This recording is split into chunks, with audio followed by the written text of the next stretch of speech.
Uningá, que o futuro é aqui.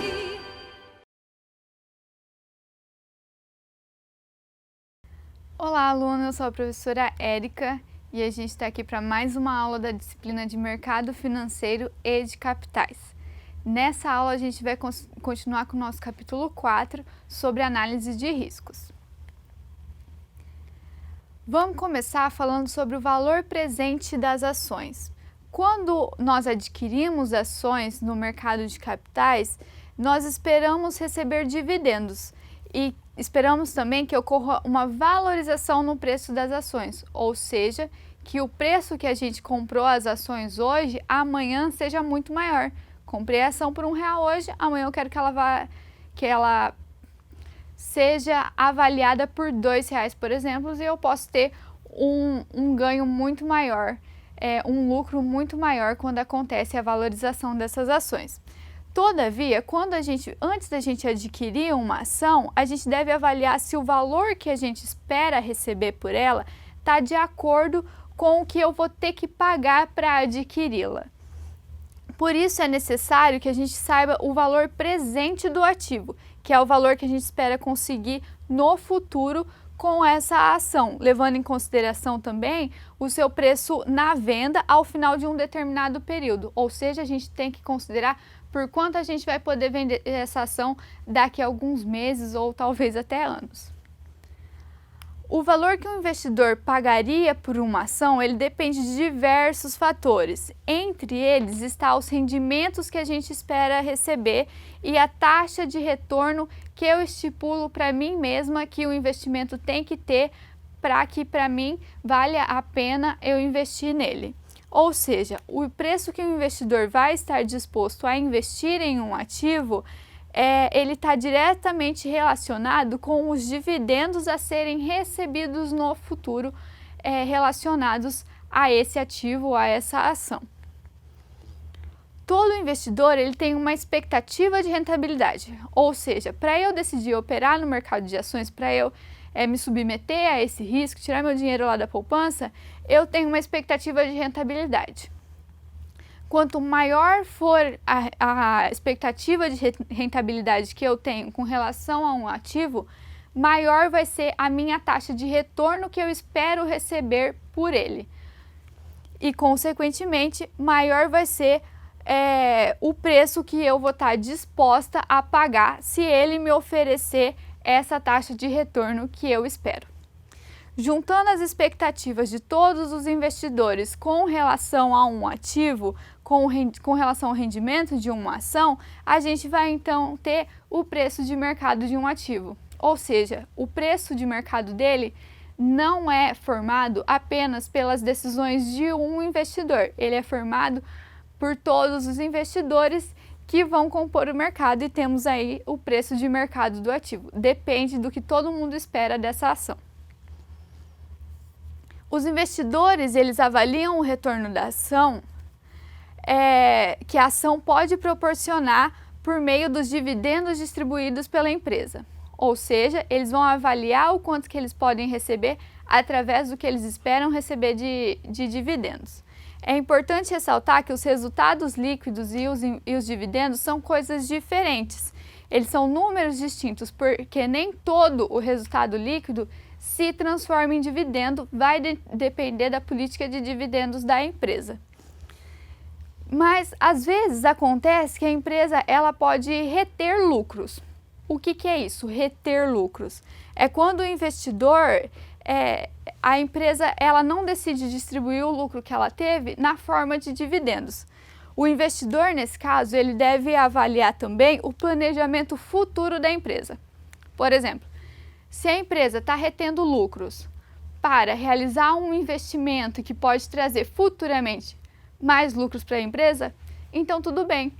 Se eu acredito que esse investimento vai aumentar a rentabilidade da minha ação, tudo ótimo, não tem problema ela reter lucros hoje, se eu pretendo ficar com essa ação por 10 anos e ter acesso ao lucro que esse investimento que a empresa está realizando pode trazer para os investidores de forma geral. Agora, de outra forma, se eu não acredito nesse investimento que a empresa está fazendo e ela está retendo lucros para isso, então para mim vai ser desvantajoso, continuar com ela quando ela está retendo lucros.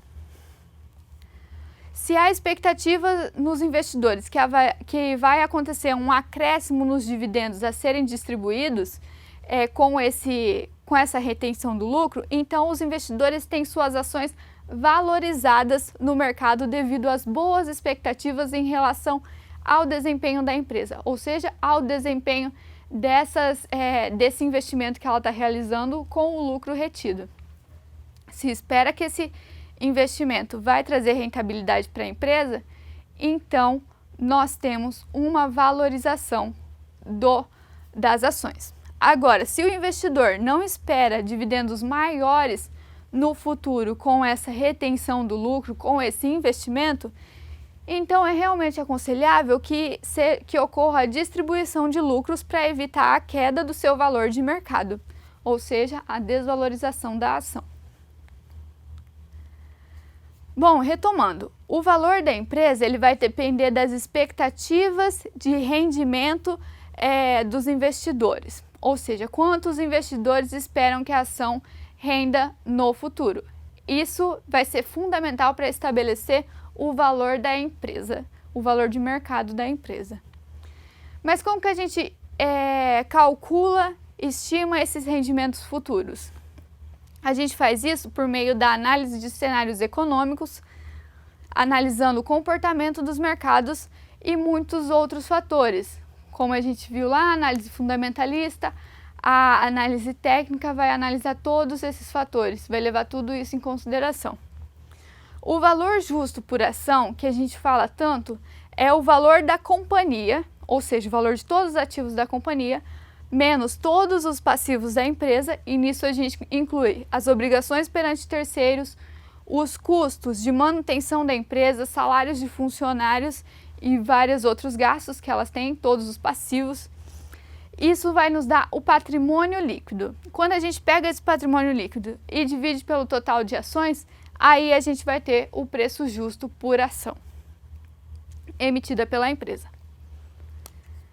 Por que é importante saber o valor justo da ação? Isso é importante porque ajuda o investidor a analisar a viabilidade do investimento. Com isso, ele consegue comparar o valor justo da ação com o valor que a ação está efetivamente sendo vendida no mercado. Se o valor de mercado é menor que o valor justo da ação, as ações, a gente considera que as ações estão baratas e que elas podem sofrer uma valorização em breve, ou seja, o investimento é extremamente viável. É um investimento que a gente pode esperar que vai ter uma rentabilidade maior no decorrer do tempo. Agora, se o valor de mercado é superior ao valor justo, então as ações elas estão caras e com a possibilidade de desvalorização, logo o investimento é inviável. Nesse caso, o valor justo maior que o valor de mercado, se o valor de mercado é superior ao valor justo, não compensa para o investidor fazer esse investimento agora. Talvez compense esperar desvalorizar essa ação e comprar ela mais futuramente, quando o cenário se inverter, porque daí sim ele vai poder esperar uma valorização. Nesse caso, é provável que venha uma desvalorização logo na sequência. Bom, existem vários indicadores que auxiliam na análise das ações. Tá? Eles visam avaliar o reflexo de desempenho da empresa sobre o valor de mercado das ações. Esses indicadores servem de parâmetro para a tomada de decisão, visto que com frequência eles refletem o preço das ações. Um indicador que a gente tem é o lucro por ação. Nesse indicador, para calcular ele, nós dividimos o lucro líquido da empresa pelo número de ações emitidas por ela. Vamos ter então um lucro líquido ou lucro por ação. Esse é um indicador muito comum de se usar no mercado de capitais. O resultado do indicador de lucro por ação, ele não é equivalente aos dividendos recebidos por ação. Como a gente disse antes, o lucro líquido é diferente dos dividendos, porque não necessariamente todos os lucros líquidos, o lucro auferido pela empresa vai ser distribuído na forma de rendimento de dividendos para os acionistas. Vai depender muito da política adotada pela empresa. Um outro indicador de análise de ações é o payout. O payout ele é calculado pela quantidade de dividendos distribuídos pelas empresas dividido pelo lucro por ação. O resultado desse indicador, ele nos dá o percentual de lucro auferido pela empresa que efetivamente se transformou em dividendo, ou seja, o percentual do lucro que a empresa obteve que efetivamente foi entregue para os acionistas, para os investidores na forma de dividendos. A gente tem ainda o dividend yield, que é os dividendos dividido pelo preço de mercado das ações. Esse também é um outro indicador muito importante que analisa o retorno dos dividendos recebidos pelos acionistas em relação ao valor investido nas ações, ou seja, qual o percentual daquele valor que eu investi que voltou para mim. Isso é fundamental para a gente saber o rendimento dos nossos investimentos. A gente tem ainda o preço por lucro, que é um indicador calculado através da divisão do preço de mercado da ação pelo lucro por ação. O resultado desse indicador, ele indica o tempo que o investidor vai levar para recuperar o seu investimento, ou seja, o seu capital investido nas ações. O inverso dessa fórmula, ou seja, o lucro por ação dividido pelo preço de mercado da ação, também nos dá um indicador muito importante, que a gente chama de lucratividade por ação. Os dois indicadores, eles devem ser analisados com cautela, porque são índices estáticos e, como a gente sabe, o preço de mercado da ação ele varia constantemente. Hoje ele está sendo vendido por R$1, amanhã vai ser por R$2, talvez depois de amanhã por 50 centavos. Então, todos os indicadores que consideram o preço de mercado da ação, eles devem ser analisados com muita cautela, porque eles são de uma variabilidade muito grande. E por isso, quando a gente vai incorporar ele a outras estimativas de análise de risco, a gente tem que tomar muito cuidado e fazer uma atualização constante desses modelos. A gente tem ainda um outro indicador muito utilizado na análise de investimentos, que é o Q de Tobin.